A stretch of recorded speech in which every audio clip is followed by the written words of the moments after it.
Today I want to share a comprehensive pregnancy style guide. I'm currently in my third trimester, and over the course of this pregnancy I've been experimenting and trying different things, and I've figured out a couple of things that I think are going to be really helpful. Hopefully they've been really helpful for me and ultimately set you up for success when you do have to get dressed and you're also pregnant.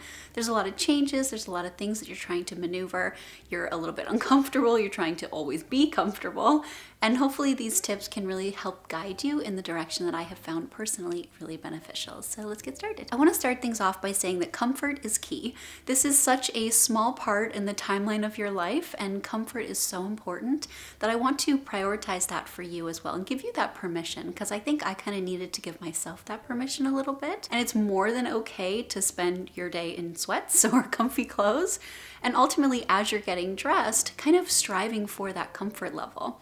Like for example, today when I went to go get ready to film this video, I had an outfit in my mind, and when I put it on, I just didn't feel as comfortable as I wanted to. It was a little bit too restrictive. I just didn't feel as cozy as I was hoping. So I completely switched gears and put on one of my favorite sweaters. And it's always been the better choice for me. I'm happier long term. I can spend more time on my hair, my makeup, and let my outfit just kind of do what it's supposed to do, which is serve the function, be cute enough, and ultimately just be really comfortable. So beyond that, my first real tip is to figure out pretty early on where you need to size up. Everyone is going to be so different, every body is so different, every pregnancy is so different, and it's so important to try to figure this out for yourself by trying on what's already in your closet. I know personally when I was in my first trimester, almost immediately I couldn't wear my pants anymore because they were just way too tight. I was feeling really, really bloated. So I thought to myself, okay, this is going to be an area I need to focus on. So I prioritized finding one or two pairs of bottoms that had stretchy waists and things that I could comfortably accommodate. And I could wear them when I was not showing but still really bloated all the way through now. And I think that that's such a helpful way to go about it. But you may be the opposite. You may be able to continue wearing your normal pants and just have to change up a couple things in your tops.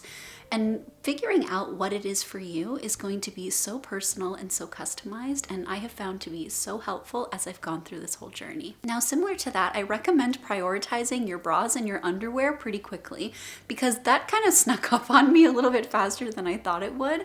And it's something that when I finally was like, I really can't put this off anymore, I was able to get a couple in larger sizes that are really stretchy, nice, comfortable material, and it made all the difference. Because going to build an outfit, especially if you're like me and you build from the foundation out, and you start with those underwears, those undergarments and bras, that can make you kind of feel a little bit off kilter and really throw off your whole dressing tactic. So by making sure that you have some bras specifically that fit really comfortably for this time, it's going to be a total game changer and something that I was really glad that I leaned into pretty early on. My next tip is to definitely lean into your comfortable shoes and do so in a way that also allows you to wear the shoes that are still kind of cute and find that sweet spot. This is something that I prioritize in my dressing anyway, and something that I really look for when I'm building out my wardrobe, but I have found it even more beneficial now. So whether you're experiencing a lot of foot swelling or not, you're gonna feel a lot more foot pain than you typically would probably, and going for really, really comfortable shoes and then building your outfit from the shoes up has been so helpful for me. And I know we spent about a month during my second trimester abroad in Europe, and I traveled with just a carry-on like I love to do, and I spent about an hour and a half trying on all of my shoes in my wardrobe and being really totally brutally honest with myself which were going to be the most comfortable. And then I built my entire travel capsule around those shoes. And one thing that I did to kind of figure out the kind of stretch and the bloat and how puffy my feet would feel, especially after flying, is I took my thickest pairs of socks, I put those on, and then I tried on my shoes, and that gave me a very real representation of what I could expect. My next tip is kind of what I mentioned earlier, and that's elastic waist bottoms, but this is something I wanted to dedicate an entire point to because this has been such a game changer. So things like leggings and elastic waist pants have allowed me to continue to wear a lot of my favorite pieces, and especially those more oversized sweaters that are really great for the fall and the winter. I've been able to continue wearing those by pairing them with maternity leggings or even regular leggings in some cases, and then stretchy waist pants and even stretchy waist skirts. And I find that to be really helpful because finding those combinations that you're comfortable with and then tweaking them just a little bit is enough to allow you to get that longevity out of your wardrobe and kind of resist that temptation to go buy a bunch of new clothing. And it's something that I have found incredibly helpful. Now, along those same lines, don't necessarily assume that you need to buy maternity specific bottoms, because this is something that I've been able to avoid by kind of going up a size or two with elastic bottoms. And maternity jeans and maternity pants, I think they're great to a point, and some people probably find them very comfortable, but I didn't really love them when I tried them.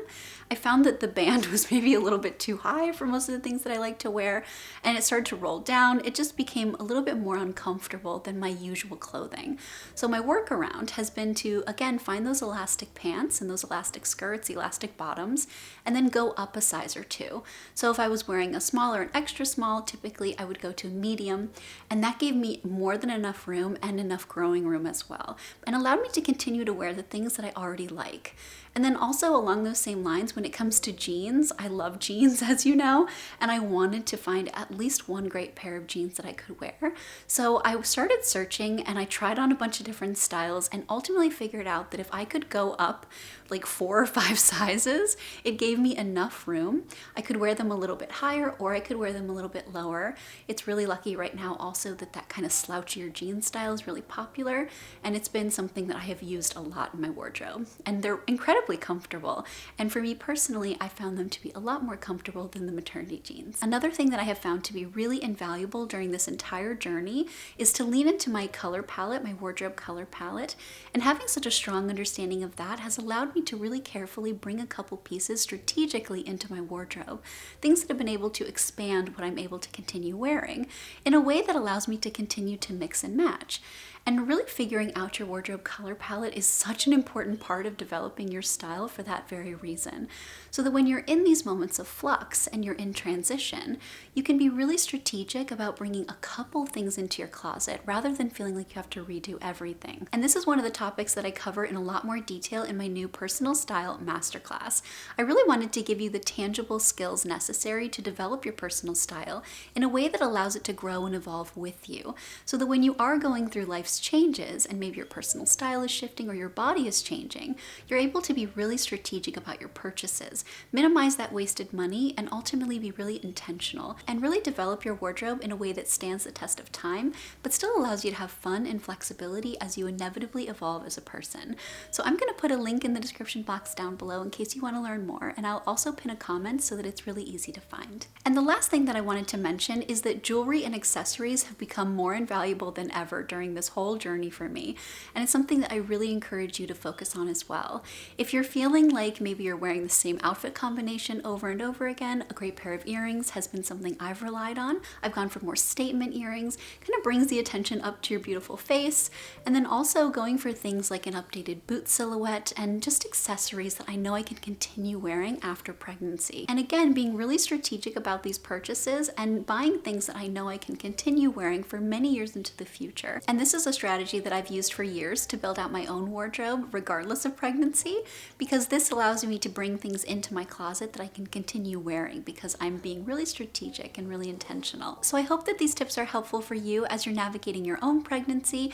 And if you've gone through this before, or maybe you're currently going through it, definitely feel free to leave a comment down below of anything that you have found really helpful. That way we can use this video as an ongoing resource.